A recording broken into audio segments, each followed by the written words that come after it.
Bienvenue à toutes et à tous. Je profite de l'occasion pour vous dire que si vous êtes en séjour dans la région, si vous ne connaissez pas le camping Elim, eh bien vous pouvez le découvrir, 16 rue des Iris à Saint-Palais-sur-Mer, dans le cadre de l'Église depuis de nombreuses années.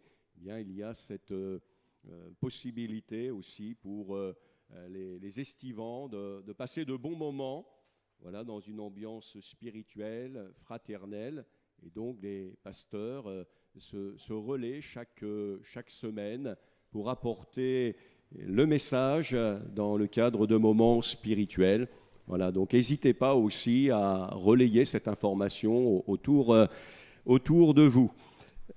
Que Catherine veuille bien me pardonner, je lui ai demandé, parce que des fois j'ai des idées comme ça en cours de route, je trouvais que c'était une bonne chose qu'elle puisse nous donner quelques mots de son témoignage, c'est bien de se connaître, et donc je vais l'inviter à s'approcher, et puis sans transition, Daniel, tu nous apporteras ensuite un message que le Seigneur a mis sur ton cœur. Que Dieu vous bénisse.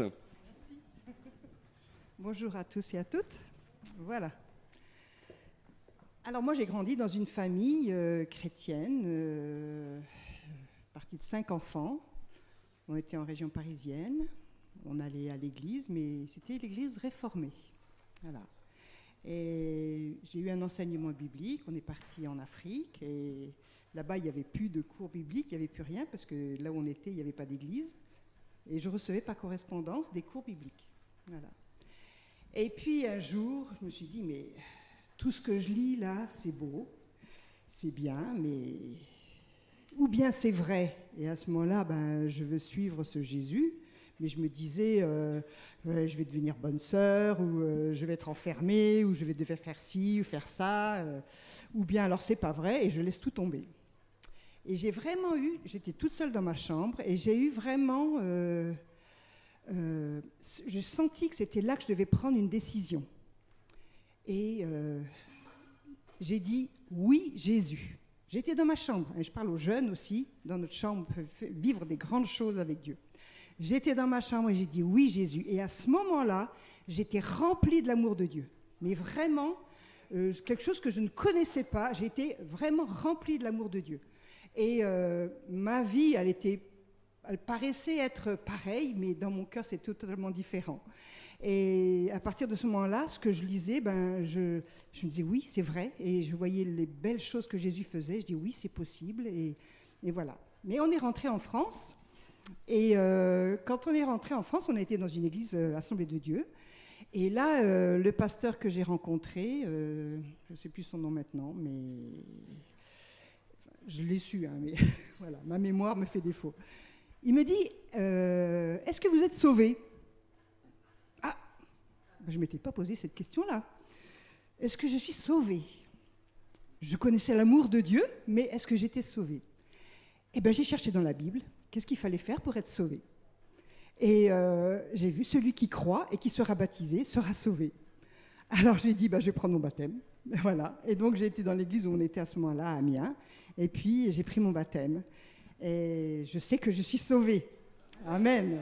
Et le Seigneur a conduit ma vie depuis. Et j'ai rencontré mon mari, j'ai prié pour ça. Et on a des enfants. Et on a suivi le Seigneur ensemble. Mais voilà, c'était le moment décisif. C'était dans ma chambre. J'ai dû faire ce pas de foi et dire oui à Jésus. Et par exemple, quelque chose que j'ai vécu, j'étais très colérique et mes frères et sœurs me faisaient bien charrier. Et après que je me sois convertie, je ne supportais plus cette colère qui était là. Et là, ça a vraiment été un combat. Mais Dieu m'a délivrée de la colère. Et ça, c'est aussi une marque de l'amour de Dieu. Et Dieu peut agir comme ça pour chacun d'entre nous. Croyons en sa parole. C'est elle qui nous montre le chemin. Hein, c'est elle qui nous montre le chemin, la vérité. J'ai beaucoup aimé le chant. J'ai un trésor dans ma vie. Et ne pas oublier d'où on est sorti et qu'on a vraiment ce trésor dans notre vie. Amen.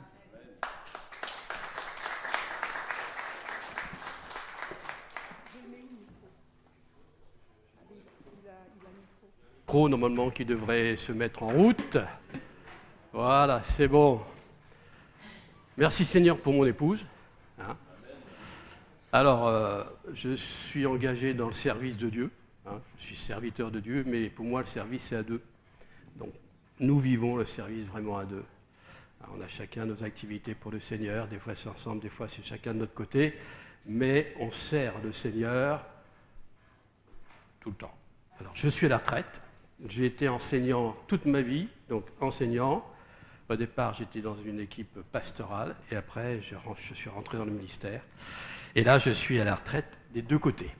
Mais une retraite active et aujourd'hui, je suis à un virage de ma vie. Je vais commencer une nouvelle saison. Voilà, il y a des portes qui s'ouvrent. Voilà, il y a des portes qui se ferment, il y a des portes qui s'ouvrent. Là, il y a des décisions importantes là, cet été. On va chercher le Seigneur. De quel côté on va? Et l'inactivité spirituelle, pour moi, c'est pas pour demain. Voilà. On m'a demandé un titre pour la prédication, le plus beau jour de ma vie. Aujourd'hui, c'est le plus beau jour de votre vie. Est-ce que vous savez pourquoi?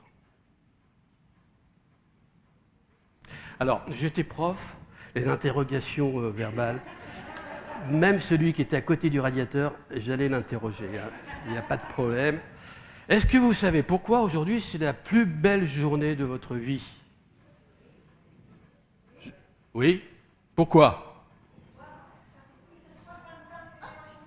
Ouais, mais c'est 60 ans, mais aujourd'hui, il y a de la joie chez la sœur. Ok, mais aujourd'hui, pourquoi c'est la plus belle journée de votre vie? Le Seigneur est là, le Tout-Puissant est là, le miraculeux surnaturel de Dieu est là, la guérison est là, la paix est là, la joie est là. Aujourd'hui, c'est le jour le plus beau de votre vie parce que c'est aujourd'hui.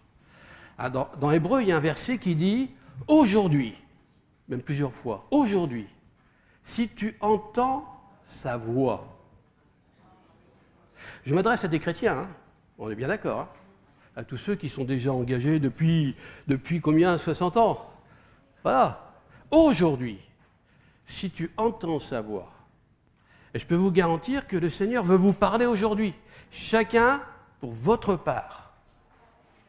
Il y aura toujours un verset dans ce que je vais dire ce matin qui va pouvoir être quelque chose de personnel pour vous faire du bien, pour vous donner de réaliser que le Seigneur, il vous aime.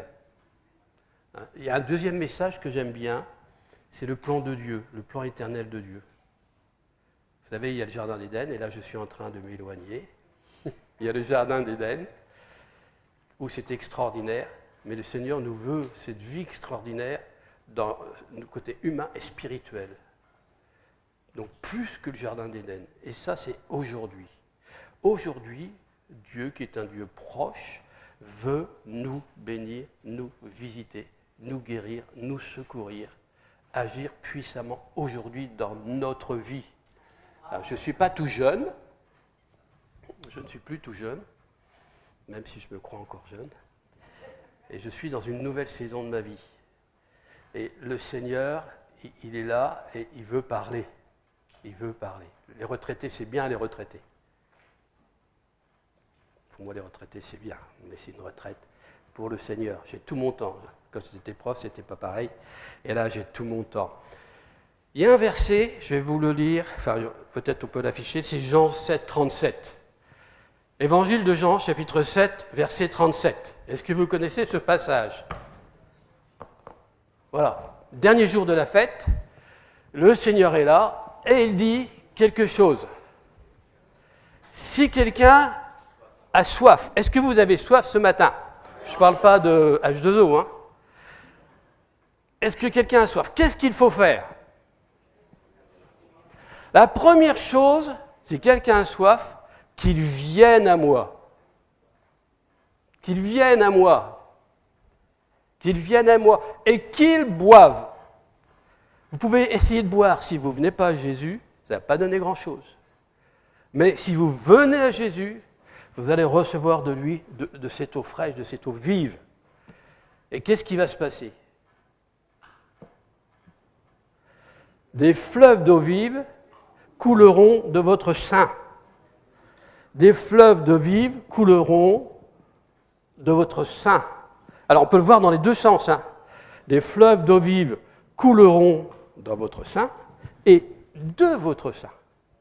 Vous allez recevoir et vous allez donner.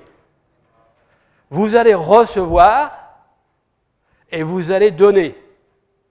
Il y a les deux. Hein. Il ne faut pas être comme la mer morte qui reçoit, qui ne donne rien. Vous connaissez l'histoire. Aujourd'hui, le Seigneur veut vous renouveler. Aujourd'hui, le Seigneur veut vous parler. Aujourd'hui, le Seigneur veut se manifester dans le domaine, son domaine, qui est notre domaine surnaturel. Lui, c'est son naturel. Son naturel, c'est de bénir. Son naturel, c'est de se révéler. Son naturel, c'est de nous faire grandir dans une relation avec lui.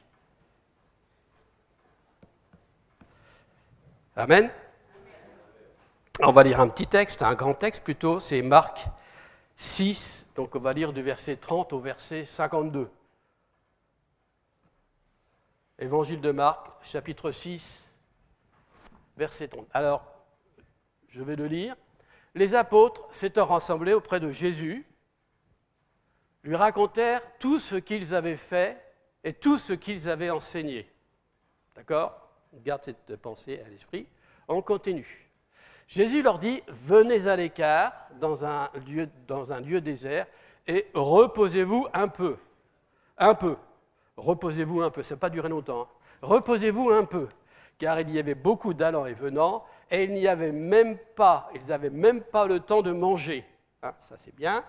Ils partirent donc dans une barque pour aller à l'écart dans un lieu désert. Beaucoup de gens les virent s'en aller et les reconnurent. Et de toutes les villes, on accourut à pied et on les devança au lieu où ils se rendaient. Quand il sortit de la barque, Jésus vit une grande foule et il fut ému de compassion. On retient cette idée. Il fut ému de compassion pour eux parce qu'ils étaient comme des brebis qui n'ont point de berger. Il se mit à leur enseigner beaucoup de choses. Le casse-croûte, c'était fini. Hein. Il se mit à leur enseigner beaucoup de choses. Comme l'heure était déjà avancée, ses disciples, regardent un petit peu qu'est-ce qui se passe, s'approchèrent et ils font un bilan. Ils lui dirent, ce lieu est désert et l'heure est déjà avancée. Renvoie-les afin qu'ils aillent dans les campagnes et dans les villes des environs pour s'acheter de quoi manger. Verset suivant. Jésus leur répondit, cette phrase est importante, Jésus leur répondit, donnez-leur vous-même à manger. Donnez-leur vous-même à manger. Voilà la parole de Jésus adressée à ses disciples. Mais ils lui dirent, irions-nous acheter des pains pour 200 deniers et leur donnerions-nous? Voilà. Et il leur dit, combien avez-vous de pain? Allez voir. Allez, bilan. Jésus fait un bilan. Ok, il y a un problème. Vous me proposez une autre solution. On y va. Combien avez-vous de pain? Allez voir. Ils s'en assurèrent et ils répondirent, on est sûr. On est sûr, on a 5 pains et 2 poissons. Voilà ce qu'on a. Alors il leur commanda de les faire tous asseoir par groupe sur l'herbe verte. Petite pause de lecture. Jésus fait un point, on a 5 pains et 2 poissons. La fin du texte nous dira qu'il y a 5000 hommes. Jésus dit, ok, on y va, faites-les asseoir par rangée de 100 et de 50. Verset suivant, Jésus prit les 5 pains et les 2 poissons, et levant les yeux vers le ciel, il rendit grâce. Vous avez 5 pains, 2 poissons, vous avez 5000 personnes, Jésus il rend grâce. D'accord? Continue. Vous connaissez l'histoire, hein? Puis il rompit les pains et les donna aux disciples. L'élément distribueur, c'est les disciples, afin qu'ils les distribuassent à la foule. Il partagea aussi les 2 poissons entre tous. On continue. Tous mangèrent et furent rassasiés. Tous mangèrent et furent rassasiés. On continue. Et on emporta 12 paniers pleins de morceaux de pain et de ce qui restait des poissons. On continue. Ceux qui avaient mangé les pains étaient donc 5000 hommes. On continue. Aussitôt après, il y a un miracle qui vient de se produire. Aussitôt après, il obligea ses disciples à monter dans la barque et à passer avant lui de l'autre côté, vers Bethsaïda, pendant que lui-même renverrait la foule. On continue. Quand il l'eut renvoyé, il s'en alla sur la montagne pour prier. Ok, continue. Le soir étant venu, la barque était au milieu de la mer et Jésus était seul à terre. Il vit qu'ils avaient beaucoup de peine à ramer, car le vent était contraire. À la 4e veille de la nuit environ, il alla vers eux, marchant sur la mer, et il voulait les dépasser. Quand ils le virent marcher sur la mer, ils crurent que c'était un fantôme. Vous voyez leur foi là ? Ils crurent que c'était un fantôme et ils poussèrent des cris. Car ils le voyaient tous et ils étaient troublés. Aussitôt Jésus leur parla et il leur dit « Rassurez-vous, c'est moi, n'ayez pas peur. » Puis il monta vers eux dans la barque et le vent cessa. Ils furent en eux-mêmes tous stupéfaits et remplis d'étonnement. Et c'est ce verset-là qui m'a déclenché la prédication. Car ils n'avaient pas compris le miracle des pains, parce que leur cœur est endurci. Ils n'ont pas compris le miracle des pains, car leur cœur était endurci. Allez, je vous laisse 10 secondes de réflexion. Comment vous comprenez ce verset ? Moi, j'ai trouvé ça bizarre. Je me tais, je vous laisse 10 secondes. Réfléchissez à ce verset. Car ils n'avaient pas compris le miracle des pains, parce que leur cœur était endurci. Et ma question ce matin, est-ce que notre cœur est endurci ? Ok ? Si on reprend le premier verset, les disciples reviennent vers Jésus et ils disent tout ce qu'ils ont fait, tout l'enseignement qu'ils ont délivré, les miracles qu'ils ont fait. Il vient et quelque part, ils sont au top niveau, on pourrait dire. Et on arrive au dernier verset, et le dernier verset, c'est « Ils n'ont pas compris. Ils n'ont pas compris le miracle des pains, la multiplication des pains. » D'accord ? Le Seigneur, Jésus, a manifesté sa puissance. Multiplication des pains. Je vous ai fait relever des détails pour bien vous montrer que les disciples étaient les acteurs. Ils ont amené les 5 pains et les 2 poissons. Ils savaient qu'il n'y avait pas grand-chose. Ils ont réparti les gens en groupe de 150. Ils ont fait la distribution. Ils ont récupéré encore des paniers d'excédents. Et ils n'ont pas compris ce qui venait de se passer, l'action surnaturelle qui venait de se passer. J'ai insisté sur la phrase « Jésus ému de compassion ». Et notre cœur, est-ce que notre cœur est rempli de compassion ? Est-ce que vous êtes ému de compassion pour des gens qui sont dans le besoin ? Alors je vous dirais franchement que moi, en ce moment, je suis un petit peu en perte de vitesse. Je vivais vraiment ce ému de compassion pour les gens. Il y a un an et demi, mais il y avait un feu en moi pour parler du Seigneur, où vraiment, quand je voyais n'importe qui, j'étais ému de compassion. J'ai vécu ça, là je ne le vis plus. Là il y a eu un creux de vague, c'est pas bien, mais je vous le dis, parce que pour être ému de compassion, c'est presque un combat de tous les jours. C'est presque une attente de tous les jours. C'est un rafraîchissement de tous les jours. Seigneur, donne-moi d'aimer les gens que je vais croiser dans la rue, et qu'au travers de cela, tu puisses me donner une parole ou une audace pour sortir du confort et pouvoir parler à ces gens. Vous savez, dans cette période où j'étais vraiment, Seigneur, aujourd'hui, je veux rencontrer quelqu'un. Je veux parler de toi. Et j'arrive dans un supermarché, Aldi, pour tout vous dire. On rentre dans Aldi, puis il y avait tout le rayon de viennoiserie.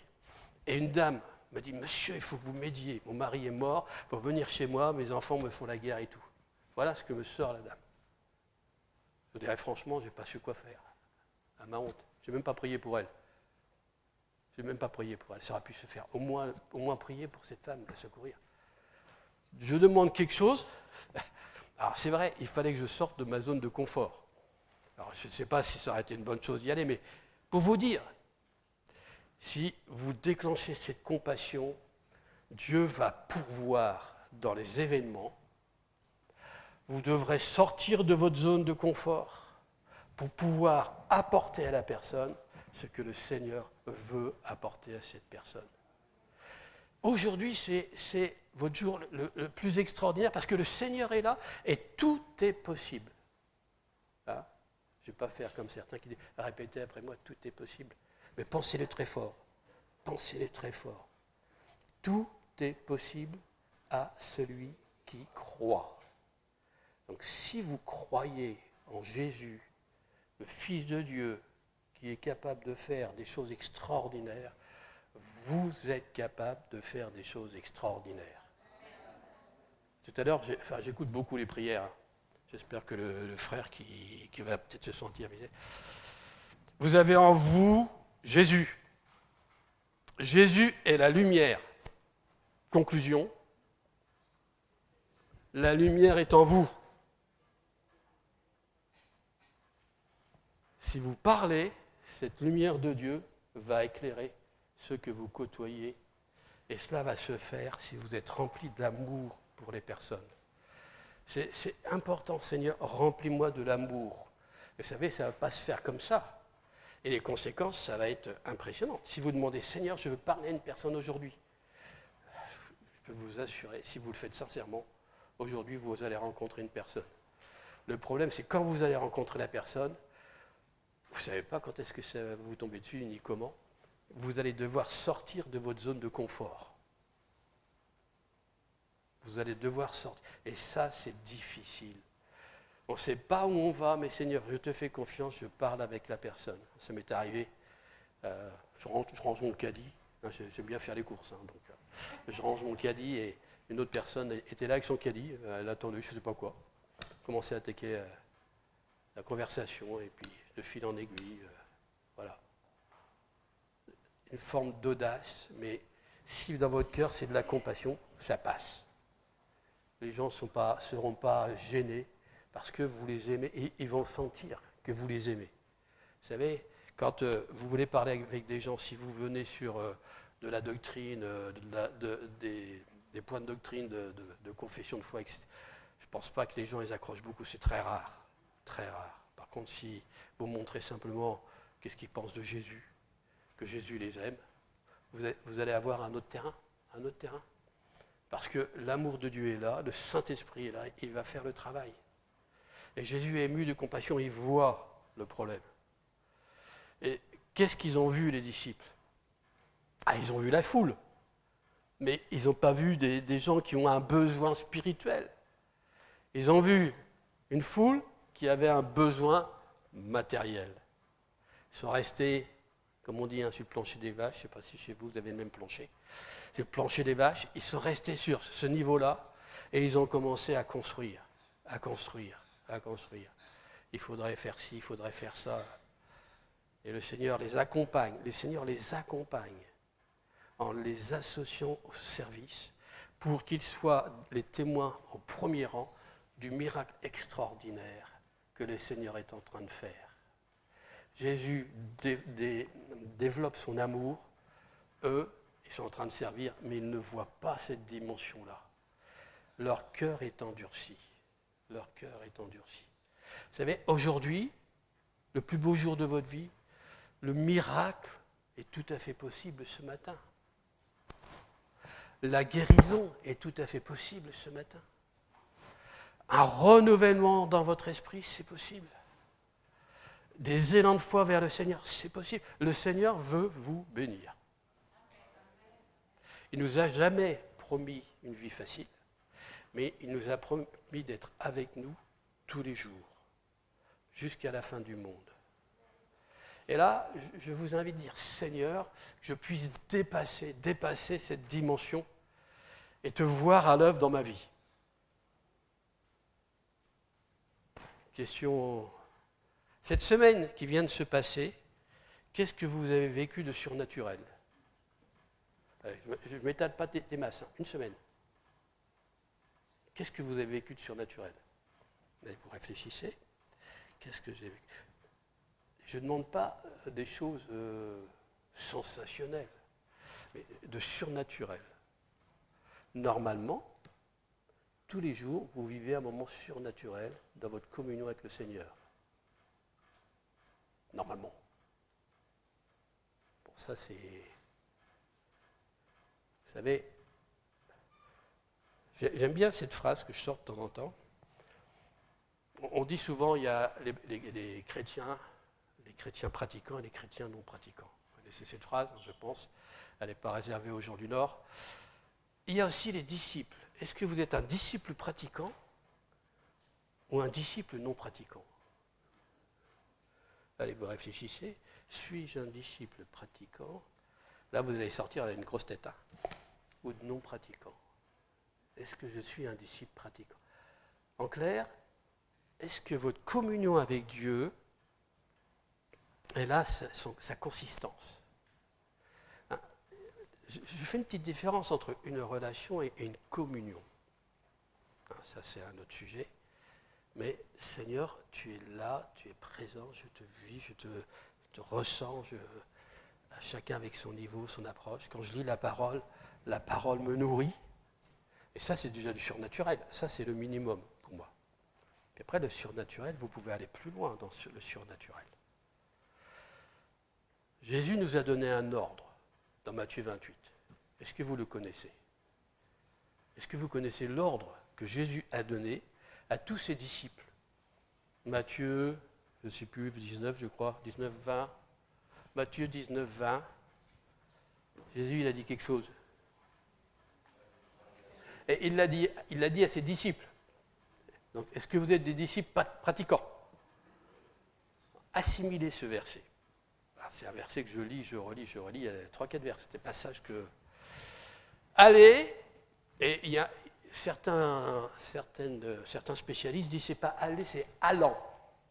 Il y a une petite nuance très intéressante.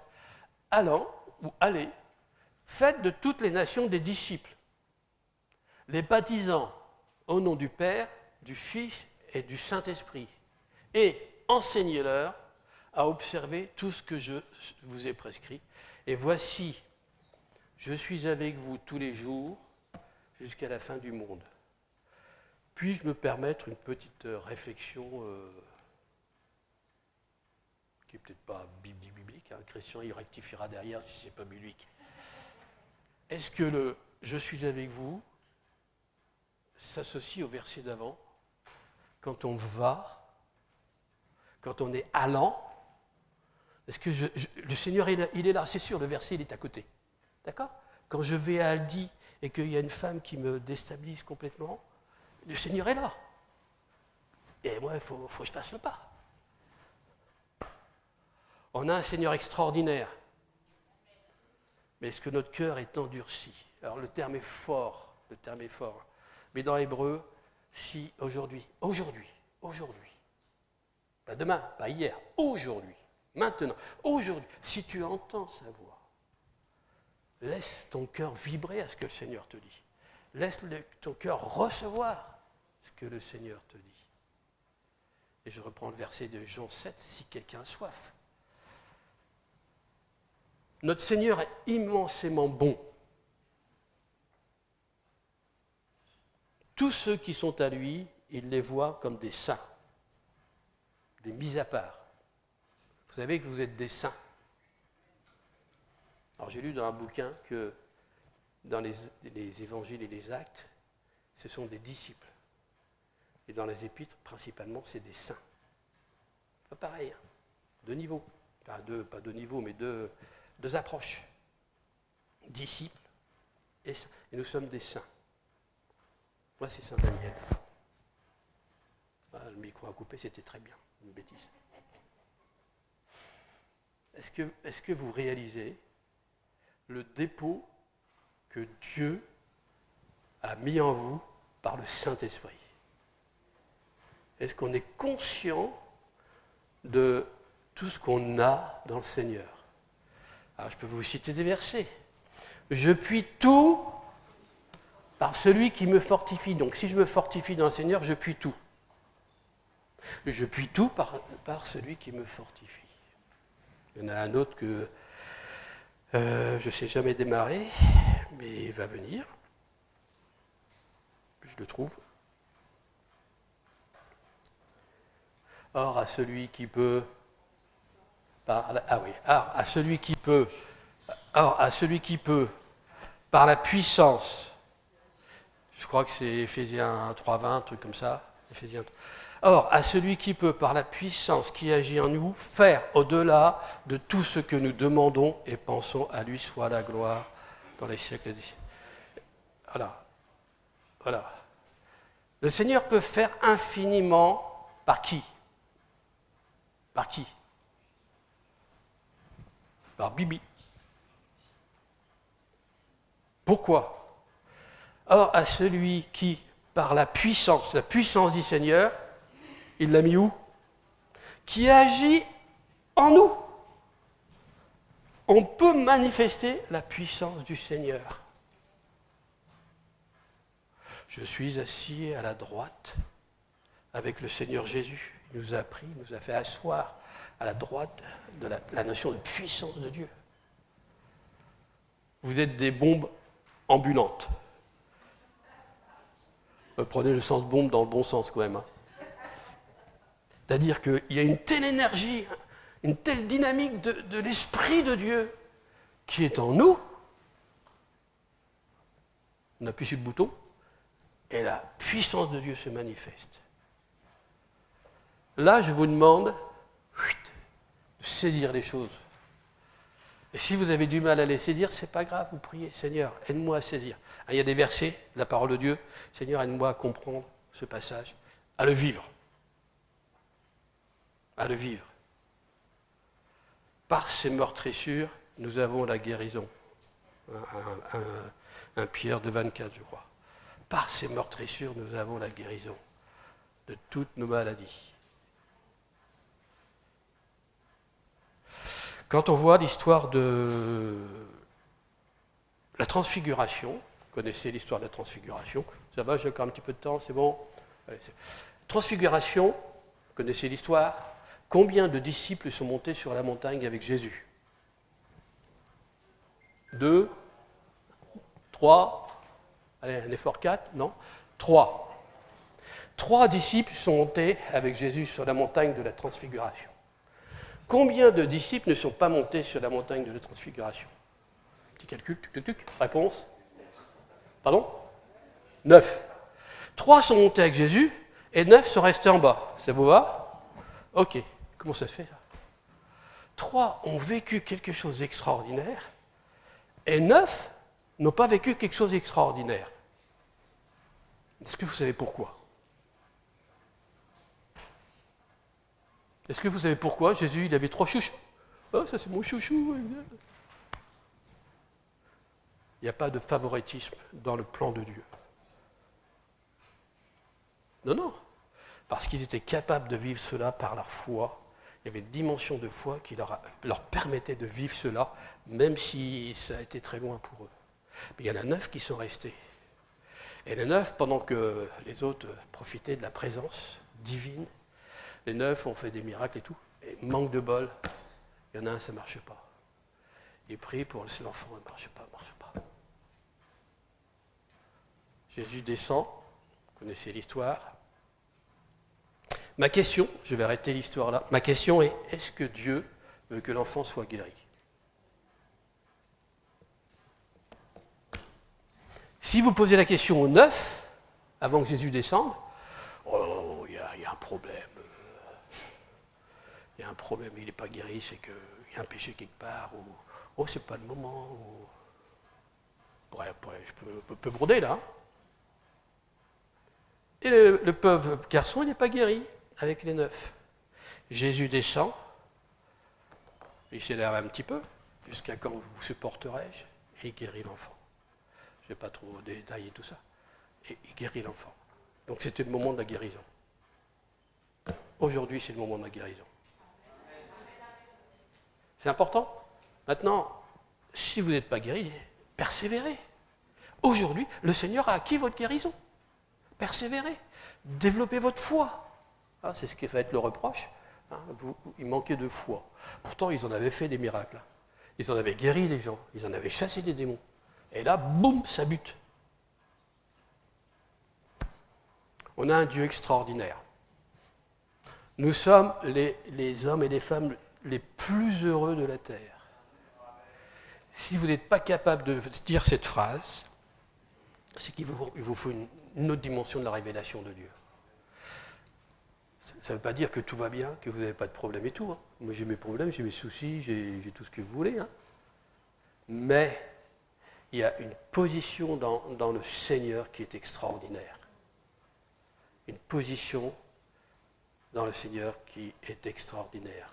Or, à celui qui par la puissance qui agit en nous, par la puissance qui agit en nous. C'est Dieu qui agit en nous. Et quand je reprends l'idée de tout à l'heure, Jésus c'est la lumière, il est en nous, on a la lumière. Jésus c'est la paix, nous avons la paix, nous sommes capables de donner la paix. Nous sommes même des ambassadeurs. Un verset sur lequel je bosse, c'est 2 Corinthiens 5, 17 et je n'ai pas fini. Je n'ai toujours pas compris très bien ce verset. Si quelqu'un est en Christ, il est une nouvelle créature, une nouvelle création. Et c'est le verset d'après. Si quelqu'un est en Christ, une nouvelle créature, les choses anciennes sont passées, voici, les choses anciennes sont passées, voici, toutes choses sont devenues nouvelles. Les choses anciennes sont passées. J'achoppe sur ce verset-là. Je le prie, Seigneur. Je lis un bouquin en ce moment dessus, Seigneur, allume les petites neurones là-haut, là. Et après, 2 versets après, nous sommes des ambassadeurs, d'accord, et nous avons une mission, cette capacité, le ministère, le service de... Mes frères et sœurs, vous avez un service de la réconciliation. Savez-vous que vous avez un ministère, le service de la réconciliation? Vous savez ce que ça veut dire? Vous savez ce que ça veut dire? Vous pouvez le voir à plusieurs niveaux. Dans vos familles, quand ça chauffe, vous avez le ministère de la réconciliation. Quand vous rencontrez un perdu qui n'est pas réconcilié avec le Père par Jésus, vous avez la clé de la réconciliation. On a tous un ministère. Wow! Le service de la réconciliation. Ça, c'est un état d'esprit.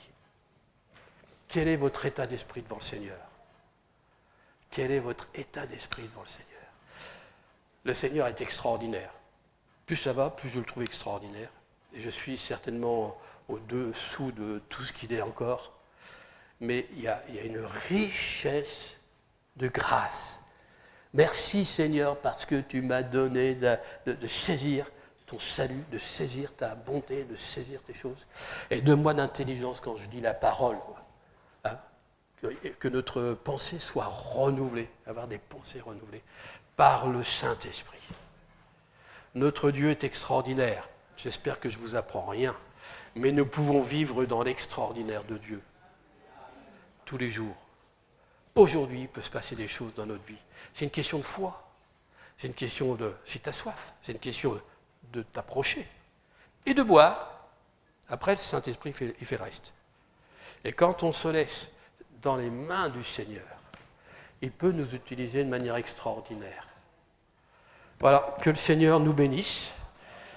Et si aujourd'hui c'est le plus beau jour de votre vie, et si demain Dieu vous prête vie, ce sera encore le plus beau jour de votre vie.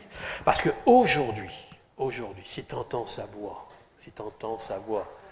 écoute-la et mets en pratique ce qu'il te demande. Réponds à son injonction. J'étais surpris, mais cette remarque, c'est que le Seigneur, il voudrait tellement parler. Le Seigneur, il veut parler à tout le monde. C'est un grand bavard. C'est un grand bavard, le Seigneur. Vous savez ça?